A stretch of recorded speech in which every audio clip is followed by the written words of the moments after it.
everybody. So, sorry I haven't made a video in a while. Been kind of busy with life and everything and adjusting to life in a new state and everything like that. But I did want to try to get back to doing some good kind of informational videos for everybody about kind of religion in general and stuff like that. And recently there's been kind of a heated debate about kind of, the whole mixed and pantheons thing. And so I kind of jotted down an outline about kind of the three different ways that I see that within pagan culture that people see deity, but not just pagan culture, religious culture in general. That there's three kind of ways to see deity within a religious construct. The first way that, the best way to describe that would be actual. And what I mean by actual is that that a person who believes in an actualized deity, so the deities that actually have form and are actually the way that the myths describe them and everything like that. People who believe in actual deities, for example, believe in an actual pantheon of deities, or the way a religion describes them. So they would believe in the Greek pantheon, or they would believe in Jesus Christ, the way that the Bible describes him, or they would believe in the tenets of Buddha, the way that they are written. Whatever pantheon or mythology that you describe, they would believe that that mythology would be all or mostly real, and that mythology would explain both, like the cosmogonic beginning of the universe, and as well as the eschatological end of the universe as well.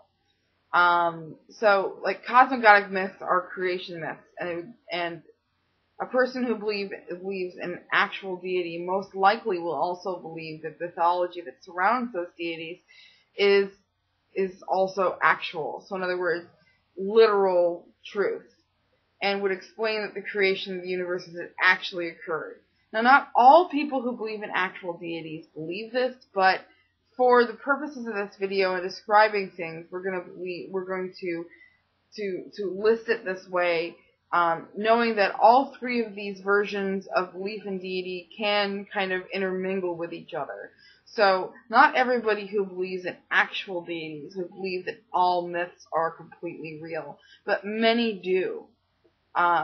And it explains the creation of the universe. A cosmogonic myth then, someone who believes in an actual deity or actual pantheon of deities, that it would explain the creation of the universe as it actually occurred.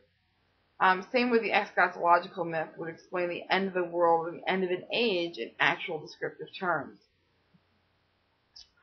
For the dogma that would go along with that, if one believes that myth and mythology is real and actual, the lessons within that folklore and mythology would be taken as lessons from the gods, lessons from deity. And values found within the scripture, mythology, should be adhered to strictly, as adherence to them is reverence to the gods of the said culture. Truth. One who believed in this actual or real or true form of deity, I would believe that truth is the absolute within that, construct, and that truth lies within the mythology structure and folklore of that culture, and that the gods of that culture are the quote-unquote true gods, and that no other gods are quote-unquote true. Therefore, belief in other gods or holding other gods in equality with the quote-unquote true gods would be considered irreverent or blasphemous to someone who believes that their gods are the only true gods. And this is one way, like I said, this is, not everybody who believes that, in actual physical deities who live, for example, in Asgard or on Mount Olympus, or wherever it is that the home of the gods are, heaven, so to speak, their heavenly realm, and that the deities are actually there and exist in the way that the myths describe that they exist, will believe that everything within myth is exactly real. I'm not saying that all people believe that. But what I'm saying is that for the most part, that they'll see that mythology itself is truthful and that it explains, kind of our universe in a truthful sense instead of a fictional sense or just storytelling and things like that. The second way that I wanted to describe would be an allegorical way or metaphorical way of looking at deity. For someone who believes in allegorical or metaphorical deity, that would be somebody who believes that, for example, the gods exist, but not necessarily in the exact form that the mythology describes them. That the mythology is metaphor for a universal concept of deity that is either not within the reach of human description, or that we don't really have all the information to describe deity in its true nature or true form. Mythology, for people who believe in allegorical or metaphorical deity, mythology would explain truth in metaphor or allegory, which would mean it uses symbols and ideas that are easily digested and understandable to, for example, ancient man. Since most religions are ancient religions, those religions that are not ancient religions usually draw from ancient religion for their mythology and concepts. For example, Mormonism, Wicca, those are 20th century religions. Actually, Mormonism is a 19th century religion. But they're more modern religions. And the idea is that these more modern religions, as you can see, both Wicca and Mormonism draw from previous mythology for their understanding. So even modern religion,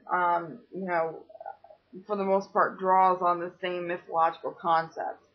A lot of, when it comes to allegorical deity, when you look at people, for example, like Joseph Campbell, who wrote, The Hero with a Thousand Faces, and did this wonderful series of videos with on PBS called The Power of Myth, which you can find on Netflix, by the way.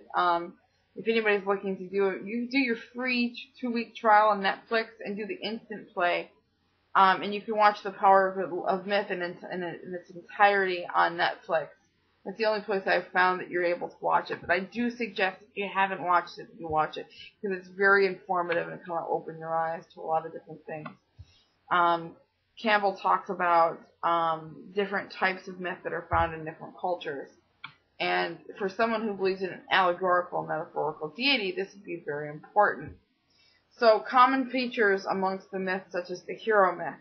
The hero is a figure who puts his needs aside for a bigger cause and goes through what we call a transformative journey from the novice, or, as you can see in more modern mythology, like the fool state, the novice state, to the ascended master state as its end stage. And then we have a kind of a period of peace, usually, at the end of that journey.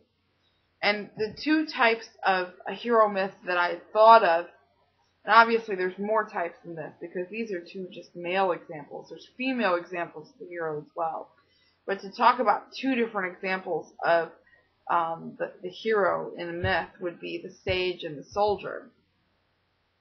And just to give you an idea of some of the different myths that we have for the sage. Here is Jesus doing the Sermon on the Mount. As you can see, people gather around and talking to him. He's now in his ascended master stage of his journey.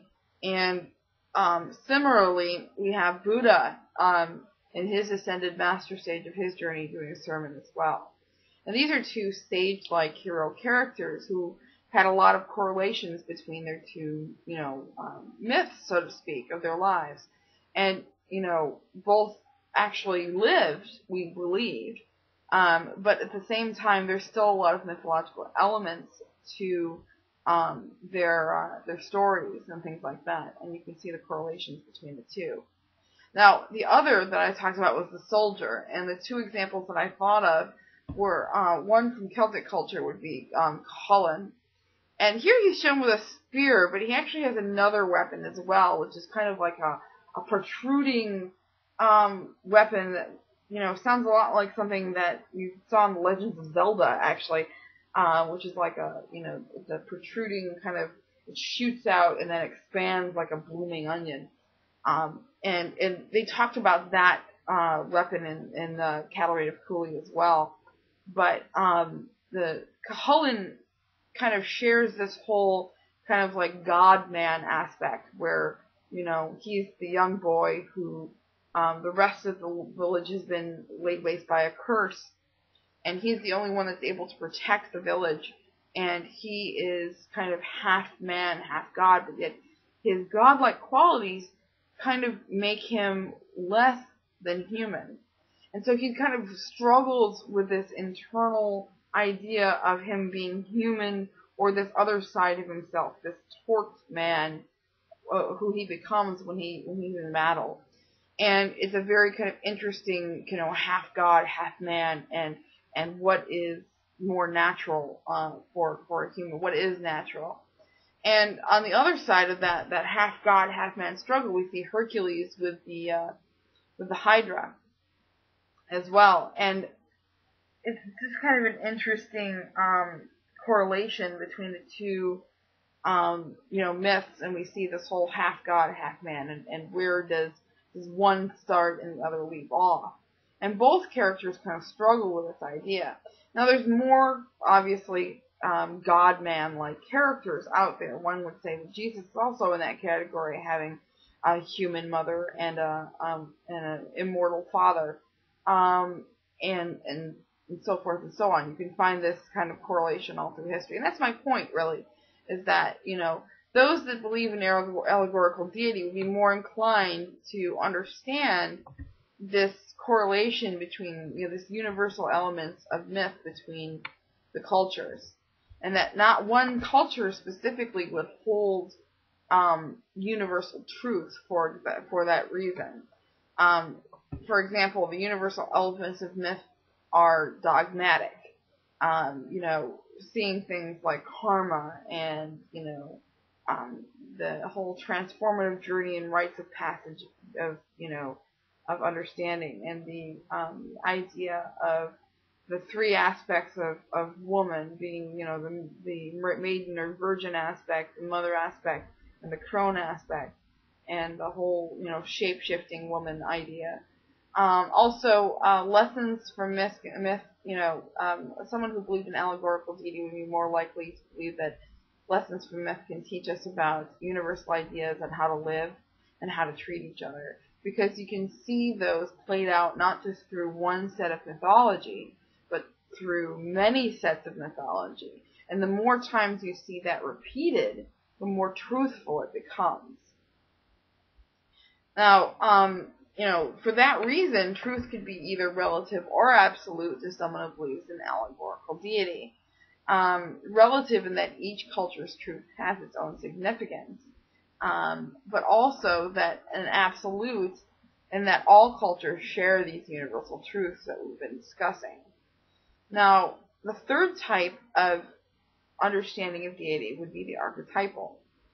And that would be that one doesn't necessarily have to see deity as conscious or sentient or actual, but that these deities are archetypes that exist within our own consciousness, and that those archetypes that exist within our own consciousness are within ourselves and are therefore real because they exist within us, and that we understand them as archetypes of our own psyche, our own soul.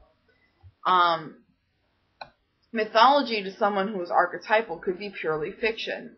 It's part of a storytelling culture, for example. But mythology could also be seen as allegory. Mythology explains possibly nothing, could be simply mythological stories, or it could be truth in allegorical terms. For dogma, someone who believes that the truth lies within us in this archetypal sense would then believe that dogma would be non-existent because everything would be experiential. It should be determined by the will of the individual based on their own experiences. Same with truth, relative to the experiences and truth experienced by the individual and not really by some overlying or universal concept, because one person then would be their own universe, so to speak, and the archetypes that lie within that person would be their own personal pantheon. So if a person who, believes that deity is allegorical or archetypal, those type of people would have no problem mixing pantheons, because they don't see the mythology as being actual or being somehow tied to the values that need to be adhered to understand and worship deity. Or that deity needs to be worshipped as much as it needs to be understood. I hope that kind of explains some things. I hope I didn't go on some kind of diatribe that nobody can understand for 15 minutes. And if you have any questions about understanding deity in that way or anything like that, please let me know, and I'll try to explain things as much as possible. What I want to know is, how do you see deity? Do you see that, for example, if you believe in the Greek gods, that the Greek gods actually live on Mount Olympus somewhere? Do you think that that's an allegory for some other idea of the heavens or another kind of interdimensional realm? How do you see mythology played out? I'd like to know. Blessed be.